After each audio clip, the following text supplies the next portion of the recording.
के बाद आप ये सीखने वाले हैं कि हम किस प्रकार से स्टार डेल्टा स्टार्टर बनाएंगे।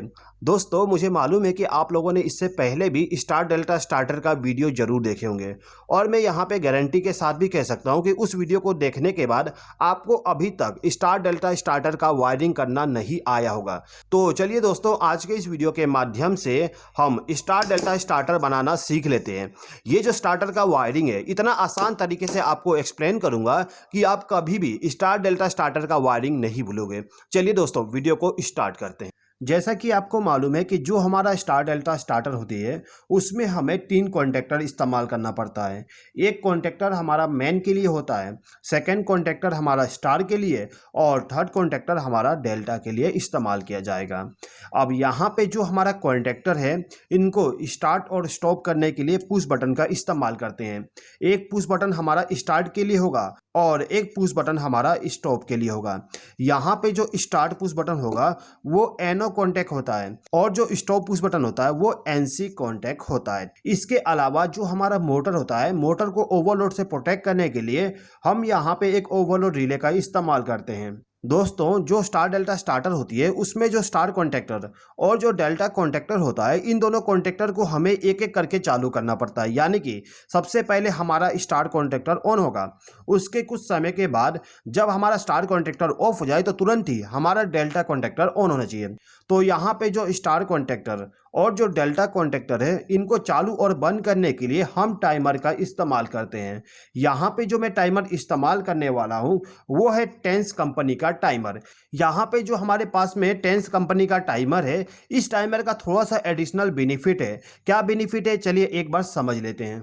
दोस्तों, जैसा कि आप यहाँ पे देख सकते हो, यहाँ पे जो हमारे पास में टाइमर है, इस टाइमर में लिखा हुआ है स्टार डेल्टा रिले। यानी कि ये जो हमारे पास में टाइमर है, इस टाइमर को स्पेशली डिजाइन किया गया है स्टार डेल्टा स्टार्टर के लिए। ये जो टाइमर है इसका मॉडल नंबर है ERVYU।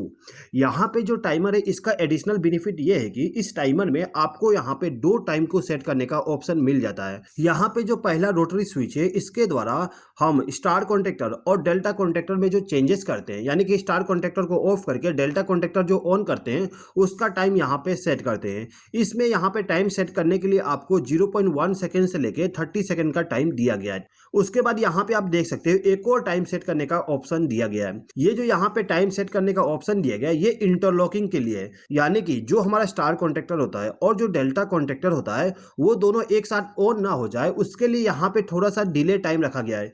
यानी कि कितने समय के लिए आपका टाइमर थोड़ा सा वेट करे स्टार को डेल्टा में कन्वर्ट करने के लिए, उसका डिले टाइम हम यहाँ पे सेट कर सकते हैं करेंगे। उसके बाद में हम स्टार कॉन्टैक्टर और डेल्टा कॉन्टैक्टर का भी वायरिंग करेंगे। ठीक है, जब भी हम किसी प्रकार का वायरिंग करने जाते हैं तो वायरिंग करने से पहले आपको एक ड्राइंग बना लेना होता है। जैसे कि आप यहाँ पे देख सकते हो, हमारे पास में एक स्टार डेल्टा स्टार्टर का ड्राइंग है। इस ड्राइंग में आप देख सकते हो जो हमारा पावर सप्लाई होता है, यानी कि फेज सप्लाई, वो सबसे पहले फ्यूज में जाता है।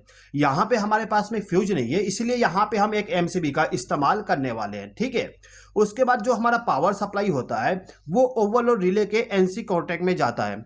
यहाँ पे जो हमारा ओवरलोड रिले है, इसका जो NC कॉन्टैक्ट है इसका इस्तेमाल करना है। ठीक है, उसके बाद जो पावर सप्लाई जाएगा वो हमारे स्टॉप पुश बटन में जाएगा, उसके बाद स्टार्ट पुश बटन में। ठीक है, तो चलिए दोस्तों, यहाँ पे जो हमारा फेज सप्लाई है, यहाँ से लेके यहाँ तक वायरिंग कर देते हैं। तो यहाँ पे पावर सप्लाई के लिए हम यहाँ पे 2 पोल का एक MCB इस्तेमाल कर रहे हैं। अब यहाँ पे जो हमारा MCB है, इससे जो पावर सप्लाई आएगा वो सबसे पहले तो हमारे ओवरलोड रिले का जो 95 और 96 नंबर का टर्मिनल होता है उसमें जाना चाहिए। तो यहाँ पे हम एक वायर का इस्तेमाल कर लेंगे। यहाँ पे मैं रेड वायर का इस्तेमाल कर रहा हूँ। ठीक है, तो यहाँ पे जो मेरा रेड वायर है इसको मैं MCB के फेस वाले टर्मिनल के साथ कनेक्ट कर दूंगा। जैसे कि आप यहाँ पे देख सकते हो, जो हमारा फेस वायर है वो यहाँ पे कनेक्ट है, तो इसका आउटपुट पावर सप्लाई हमें यहाँ पे मिल जाएगा। अब यहाँ से हमने एक वायर को कनेक्ट किए और इसको ले जाके हम क्या करेंगे, जो हमारा ओवरलोड रिले है इसका जो 95 नंबर का टर्मिनल होता है, ये वाली, इसके साथ कनेक्ट कर देंगे। यहाँ पर हमने 95 और 96 नंबर का टर्मिनल इसलिए इस्तेमाल किए क्योंकि ये जो कॉन्टैक्ट होता है वो NC कॉन्टैक्ट होता है। यानी कि यदि हमारा मोटर ट्रिप नहीं होता तो उस कंडीशन में जो पावर सप्लाई है वो आगे फ्लो होते रहेगा, और जैसे ही हमारा मोटर ज़्यादा करंट लेने लगता है तो ये जो हमारा ओवरलोड रिले है ये क्या करता है, NC कॉन्टैक्ट को ओपन कर देगा। यानी कि यहाँ का पावर सप्लाई आगे फ्लो नहीं हो पाएगा, जिससे कि हमारा जो मोटर है वो ऑफ हो जाए। इसीलिए यहाँ पे हम NC कॉन्टैक्ट का इस्तेमाल कर रहे हैं। अब ये जो हमारा ओवरलोड रिले है, इससे जो पावर सप्लाई जाएगा वो एनसी पुश बटन में चला जाएगा। तो यहाँ पे हम एक वायर का इस्तेमाल कर लेते हैं। ये जो वायर है इसको मैं क्या करूंगा, 96 नंबर टर्मिनल के साथ कनेक्ट करूंगा और इस वायर का जो दूसरा सिरा होता है मैं उसको पुश बटन के साथ कनेक्ट कर दूंगा। अब यहाँ पे जो स्टॉप पुश बटन है, इसके आउटपुट टर्मिनल से जो पावर सप्लाई जाएगा वो स्टार्ट पुश बटन में चला जाएगा। तो यहाँ पे हम एक वायर इस्तेमाल कर लेते हैं और इस वायर को क्या करेंगे, जो हमारा स्टॉप पुश बटन है उसके साथ कनेक्ट कर देंगे। ठीक है, उसके बाद इस वायर का जो दूसरा सिरा होगा उसको ले जाके हमारा जो स्टार्ट पुश बटन है उसके साथ कनेक्ट कर देंगे। यहाँ पे मैंने स्टार्ट पुश बटन के साथ इस वायर को कनेक्ट कर दिया। अब यहाँ पे जो हमारा स्टार्ट पुश बटन है, इसको प्रेस करते ही सबसे पहले हमारा मेन कॉन्टेक्टर ऑन होना चाहिए। तो यहाँ पे हम एक वायर इस्तेमाल कर लेंगे। इस वायर का जो एक सिरा है उसको क्या करेंगे, जो हमारा स्टार्ट पुश बटन है उसके साथ कनेक्ट करेंगे और दूसरे सिरे को ले जाके हमारा जो कॉन्टेक्टर है इसके A1 टर्मिनल के साथ कनेक्ट कर देंगे। यहाँ पे जो हमारा मेन कॉन्टेक्टर है इसको हमने फेज सप्लाई दे दी है। अब इस कॉन्ट्रैक्टर को यदि हमें ऑन करना हो तो इसको हमें न्यूट्रल पावर सप्लाई भी देना पड़ता है। तो यहाँ पे हम क्या करते हैं, ये जो हमारा एमसीबी है इसका जो न्यूट्रल पावर सप्लाई है वहाँ पे हम एक वायर को कनेक्ट कर देंगे। ये वायर हमने कनेक्ट कर दिया। अब इस वायर का जो दूसरा सिरा है इसको ले जाके हमारा जो कॉन्ट्रैक्टर है इसके A2 टर्मिनल के साथ कनेक्ट कर देंगे। तो यहाँ पे जो हमारा मेन कॉन्ट्रैक्टर है यदि इसको ऑन करना हो तो इसको चाहिए फेज सप्लाई और न्यूट्रल सप्लाई। यहाँ पर हमने दोनों पावर सप्लाई दे दी हैं। चलिए यहाँ पे हम इसको एक बार ऑन करके चेक कर लेते हैं। यहाँ पर हमने एमसीबी को ऑन कर दिए। अब यहाँ पे हमें क्या करना है कि ये जो हमारा स्टार्ट पुश बटन है इसको प्रेस करना है।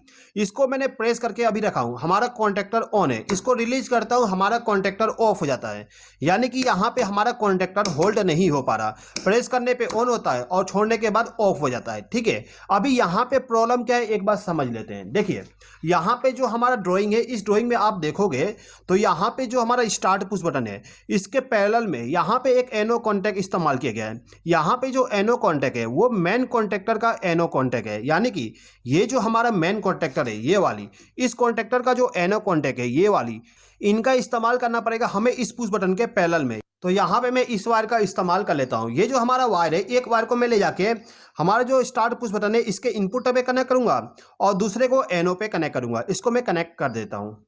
अब यहाँ पे जो हमारा ड्राइंग है इसमें जब आप देखोगे तो ये जो हमारा एनो कॉन्टैक्ट है इसके आउटपुट टर्मिनल से जो वायर जाएगा वो स्टार्ट पुश बटन के इनपुट पे जा सकता है या फिर हमारा जो मेन कॉन्टैक्टर है इसके A1 पे जा सकता है। तो यहाँ पे सबसे आसान तरीका ये है कि हम क्या करते हैं, एनो कॉन्टैक्ट से एक वायर को लूप करके A1 के साथ कनेक्ट कर देते हैं। तो यहाँ पे मैं एक छोटा सा वायर इस्तेमाल करता हूँ और इसको एनो कॉन्टैक्ट के साथ कनेक्ट कर दूंगा और इस वायर का जो दूसरा सिरा है इसको ले जाके A1 टर्मिनल के साथ कनेक्ट कर दूंगा। ठीक है, तो यहाँ पे हमारा कनेक्शन हो गया। दोस्तों यहाँ पे आप देख सकते हो मैं पूरा कलर कोडिंग का इस्तेमाल करते हुए वायरिंग कर रहा हूँ जिससे कि आपको आसानी हो समझने के लिए। अब यहाँ पे जो कनेक्शन है कैसे वर्क करता है एक बार देख लेते हैं। यहाँ पे हम एमसीबी को ऑन कर देते हैं और एमसीबी को ऑन करने के बाद हम इस पुश बटन को प्रेस करेंगे। इसको मैंने जैसे ही प्रेस किया आप देख सकते हो हमारा कॉन्टैक्टर ऑन हो गया। ठीक है, यानी कि यहाँ पे जो हमारा होल्डिंग सर्किट है वो वर्क कर रहा है। अब यहाँ पे यदि हमें इसको ऑफ करना हो तो हमें स्टॉप पुश बटन को प्रेस करना पड़ेगा। जैसे हम इसको प्रेस करेंगे हमारा कॉन्टैक्टर ऑफ हो जाएगा। एक बार और देख लीजिए, इसको प्रेस करने पे कॉन्टैक्टर ऑन हो जाएगा और इसको प्रेस करने पे कॉन्टैक्टर ऑफ हो जाएगा। तो दोस्तों यहाँ पे हमारा DOL स्टार्टर बन गया है। अब ये जो हमारा DOL स्टार्टर है इसको हम किस प्रकार से स्टार डेल्टा स्टार्टर में कन्वर्ट करेंगे, इसको प्रेस करते ही हमारा टाइमर भी ऑन होना चाहिए। तो यहाँ पे हम क्या करते हैं, ये जो हमारा स्टार्ट पुश बटन है इसके आउटपुट टर्मिनल से, यानी कि यहाँ पे हम एक वायर को कनेक्ट करेंगे और इस वायर का जो दूसरा सिरा है इसको ले जाके हमारा जो टाइमर है इसके A1 टर्मिनल के साथ कनेक्ट कर देंगे। यहाँ पे हम इसको कनेक्ट कर देते हैं। अब ये जो टाइमर है इसको भी हमें न्यूट्रल पावर सप्लाई देना पड़ता है। न्यूट्रल पावर सप्लाई आपको A2 टर्मिनल पे देना होता है। तो यहाँ पे हम एक वायर के जरिए इसको न्यूट्रल पावर सप्लाई कनेक्ट कर देते हैं। तो यहाँ पे हम इस वायर का इस्तेमाल करके न्यूट्रल पावर सप्लाई दे देते हैं। ये जो टाइमर है इसके A2 टर्मिनल पे हमें न्यूट्रल पावर सप्लाई देना है। तो यहाँ पे हम इस वायर को कनेक्ट कर देंगे। उसके बाद इस वायर का जो दूसरा सिरा है इसको ले जाके हम क्या करते हैं, यहाँ पे जो न्यूट्रल पावर सप्लाई है इसी के साथ इसको भी लूप कर देते हैं। यहाँ पे हमने इसको लूप कर दिया। चलिए यहाँ पे एक बार और पावर सप्लाई को ऑन करके चेक कर लेते हैं। यहाँ पर हमने एमसीबी को ऑन कर दिए। अब यहाँ पे जो पुश बटन है इसको मैं प्रेस करता हूँ। जैसा कि आप यहाँ पे देख सकते हो हमारा टाइमर भी ऑन हो गया है और साथ ही साथ में हमारा कॉन्टैक्टर भी ऑन हो गया है। यहाँ पे आप देख सकते हो अभी के कंडीशन में हमारा डेल्टा वाला इंडिकेशन ग्लो हुआ है। ठीक है, स्टार्टिंग में जब हम इसको ऑन किए थे, एक बार और देख लीजिए, यहाँ पे जब मैं इसको ऑन करता हूँ तो हमारा जो स्टार वाला इंडिकेशन है वो ग्लो हो रहा है। उसके कुछ समय के बाद हमारा जो डेल्टा इंडिकेशन है वो ग्लो होता है। यहाँ पे जो हमारा टाइमर है, इस टाइमर के द्वारा स्टार से डेल्टा में कन्वर्ट करने के लिए यहाँ पे डिले टाइम 500 मिली सेकेंड लेगा। यहाँ पे जो हमारा टाइमर है इसमें हमने 500 मिली सेकेंड का टाइम सेट करके रखे हैं। यदि इसको आपको कम करना है तो आप इसको रोटेट करके कम कर सकते हो, ठीक है। मैं यहाँ पे 500 मिली सेकेंड ही रन देता हूँ। उसके बाद यहाँ पे जो टाइम सेट करने वाली नोब है, इसके द्वारा हम स्टार को डेल्टा में कितने समय के बाद चेंज करना है उसका सेटिंग कर सकते हैं। यहाँ पे यदि मुझे 15 सेकेंड में चेंज करना हो तो मैं यहाँ पे 15 सेलेक्ट कर लूँगा। यदि इससे कम रखना है तो मैं यहाँ पे इसको कम करके रख सकता हूँ, ठीक है। अब ये जो टाइमर है, इस टाइमर के द्वारा हम दूसरे कॉन्टेक्टर को ऑन करने वाले हैं, यानी कि स्टार कॉन्टेक्टर और जो डेल्टा कॉन्टेक्टर है वो ऑन होंगे इस टाइमर के द्वारा। कैसे ऑन करेंगे समझ लीजिए। देखिए यहाँ पे जो हमारा टाइमर है, इस टाइमर में आप देख सकते हो यहाँ पे टर्मिनल है, 2 नंबर टर्मिनल, 1 नंबर और 3 नंबर। यहाँ पे जो आप 2 नंबर का टर्मिनल देख रहे हो ये हमारा कॉमन टर्मिनल होता है, यानी कि यहाँ पे आपको फेस सप्लाई देना पड़ता है। उसके बाद यहाँ पे जो 1 नंबर का टर्मिनल होता है ये एनसी कॉन्टेक्ट होता है और 3 नंबर का टर्मिनल आपका एनओ कॉन्टेक्ट होता है। तो यहाँ पे हमें सबसे पहले क्या करना है कि ये जो हमारा A1 टर्मिनल है इसमें से एक बार को लूप करके 2 नंबर टर्मिनल के साथ कनेक्ट कर देंगे, यानी कि हम यहाँ पे कॉमन टर्मिनल पे फेस सप्लाई कनेक्ट कर देंगे। तो यहाँ पे मैं इस वायर का इस्तेमाल करता हूँ लूप करने के लिए।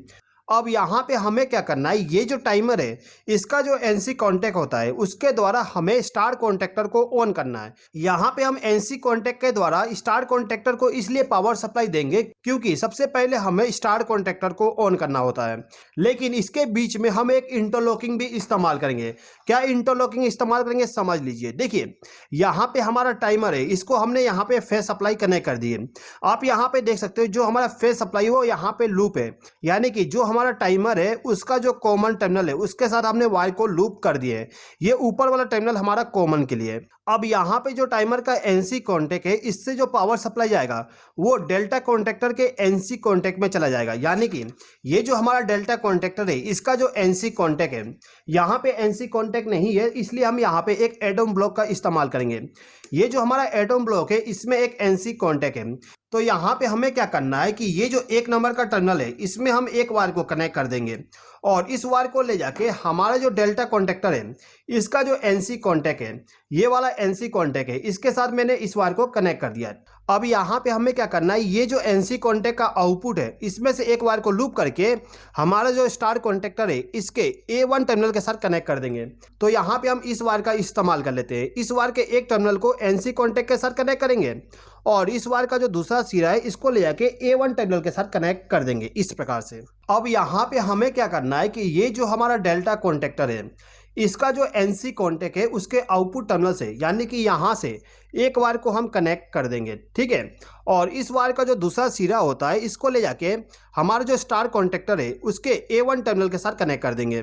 यहाँ पे जो हमारा स्टार कॉन्टेक्टर का फेस सप्लाई है इसको हमने डायरेक्टली स्टार कॉन्टेक्टर के A1 टर्मिनल पे इसलिए कनेक्ट नहीं किए क्योंकि यहाँ पे हमें इंटरलॉक करना है। एक टाइम पे केवल इन दोनों में से एक कॉन्टेक्टर ऑन होना चाहिए। अब ये जो हमारा कॉन्टेक्टर है इसको ऑपरेट होने के लिए न्यूट्रल पावर सप्लाई भी चाहिए। तो यहाँ पे न्यूट्रल पावर सप्लाई देने के लिए हम क्या करेंगे, ये जो हमारा टाइमर है इसमें जो A2 टर्मिनल पे न्यूट्रल पावर सप्लाई कनेक्ट किया गया है इसी के साथ में हम एक और वायर को कनेक्ट कर देंगे। यहाँ पे हमने एक ब्लैक वायर को कनेक्ट कर दिया। अब इस ब्लैक वायर का जो आउटपुट है यानी कि दूसरा सिरा है इसको ले जाके हमारे जो स्टार कॉन्टेक्टर है उसको न्यूट्रल पावर सप्लाई कनेक्ट कर देंगे कुछ इस प्रकार से। तो यहाँ पे जो हमारा स्टार कॉन्टेक्टर है इसको ऑन करने के लिए हमने फेस सप्लाई और न्यूट्रल सप्लाई दे दिए। अब चलिए दोस्तों यहाँ पे जो हमने कनेक्शन किए इसको एक बार टेस्ट कर लेते हैं। टेस्ट करने के लिए यहाँ पे हम एमसीबी को ऑन कर देते हैं। एमसीबी को ऑन करने के बाद यहाँ पे मैं स्टार्ट कमांड दूंगा। यहाँ पे जैसे मैंने स्टार्ट कमांड दिया आप देख सकते हो हमारा स्टार कॉन्टेक्टर ऑन हो गया। अभी कुछ समय के बाद जितना भी हम टाइम सेट करेंगे उतना समय के बाद हमारा जो स्टार कॉन्टेक्टर है ये ऑफ हो जाएगा और डेल्टा कॉन्टेक्टर ऑन हो जाएगा। यहाँ पे हमारा डेल्टा कॉन्टेक्टर इसलिए ऑन नहीं हुआ क्योंकि हमने यहाँ पे अभी वायरिंग नहीं की है। अब चलिए दोस्तों ये जो हमारा डेल्टा कॉन्टेक्टर है इसको भी ऑन करने का सर्किट बना देते हैं। तो यहाँ पे हमें क्या करना होगा, ये जो टाइमर है इसका जो एनओ कॉन्टेक्ट होता है यानी कि 3 नंबर का टर्मिनल जो है इससे पावर सप्लाई लेके जाएंगे स्टार कॉन्टेक्टर के एनसी में। यहाँ पे हमारे पास एनसी नहीं है इसीलिए इसके ऊपर में मैं एक एडम ब्लॉक लगा देता हूँ, ठीक है। यहाँ पे मैं एक वायर इस्तेमाल करूंगा। इस वायर का जो एक सिरा है इसको ले जाके टाइमर जो है उसके एनओ कॉन्टेक्ट के साथ कनेक्ट करूंगा और इस वायर का जो दूसरा सिरा है इसको ले जाके हमारा जो स्टार कॉन्टेक्टर है इसका जो एनसी कॉन्टैक्ट है उसके साथ कनेक्ट कर दूंगा इस प्रकार से। अब ये जो हमारा स्टार कॉन्टेक्टर का एनसी कॉन्टैक्ट है इससे आउटपुट पावर सप्लाई ले जाके हमारा जो डेल्टा कॉन्टेक्टर है इसके A1 टर्मिनल के साथ पावर सप्लाई कनेक्ट करना होता है। यहाँ पे मैं इस येलो वायर का इस्तेमाल करूंगा। इस येलो वायर का जो एक सिरा है उसको इस स्टार कॉन्टेक्टर का जो एनसी कॉन्टैक्ट है उसके साथ कनेक्ट कर दूंगा, और इस वायर का जो दूसरा सिरा है इसको ले जाके हमारा जो डेल्टा कॉन्टेक्टर है इसका जो A1 टर्मिनल है उसके साथ कनेक्ट कर दूंगा। ठीक है, अब यहाँ पे हमें केवल एक वायर को कनेक्ट करना है। ये जो हमारा डेल्टा कॉन्टेक्टर है इसको हमें न्यूट्रल पावर सप्लाई देना है। तो न्यूट्रल पावर सप्लाई देने के लिए हम क्या करते हैं, ये जो स्टार कॉन्टेक्टर है इसमें जो हमने न्यूट्रल पावर सप्लाई दी है इसी के साथ एक वायर यहाँ पे, तो यहाँ पे हमारा स्टार डेल्टा स्टार्टर बन गया। चलिए एक बार हम इसको टेस्ट कर लेते हैं। देखिए सबसे पहले यहाँ पे हम एमसीबी को ऑन कर देते हैं। एमसीबी को ऑन करने के बाद यदि हमें इस स्टार्टर को ऑन करना है तो हमें स्टार्ट पुश बटन को प्रेस करना पड़ेगा।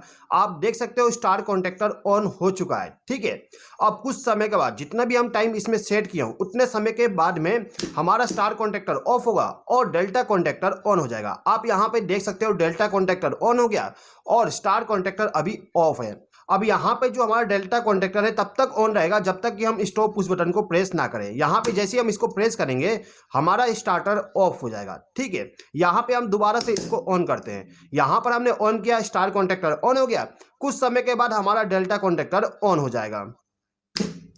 अभी यहाँ पे आप एक चीज समझ लीजिए। देखिए यहाँ पे जो हमने इंटरलॉकिंग किए थे इसका बेनिफिट क्या है। देखिए यहाँ पे यदि गलती से हमारा जो स्टार कॉन्टेक्टर है ये ऑन हो जाता है, यहाँ पे मैं इसको प्रेस करता हूँ, यहाँ पर हमने स्टार कॉन्टेक्टर को ऑन किए तो हमारा जो डेल्टा कॉन्टेक्टर था ये ऑफ हो गया। ठीक है, इसी प्रकार से यदि हमारा स्टार कॉन्टेक्टर ऑन है और गलती से डेल्टा कॉन्टेक्टर ऑन हो जाता है तो उस कंडीशन में हमारा स्टार कॉन्टेक्टर ऑफ हो जाएगा। इसीलिए दोस्तों यहाँ पे इंटरलॉकिंग किया जाता है जिससे कि जो हमारा कॉन्टेक्टर है वो दोनों के दोनों एक साथ ऑन ना हो। जैसा कि आपको मालूम है यदि गलती से भी दोनों कॉन्टेक्टर एक साथ ऑन हो जाता है तो आपका जो स्टार्टर है उसमें ब्लास्ट हो सकता है, यानी कि शॉर्ट सर्किट हो सकता है। इसीलिए यहाँ पे हम इंटरलॉकिंग करते हैं। ठीक है दोस्तों, यदि आप स्टेंस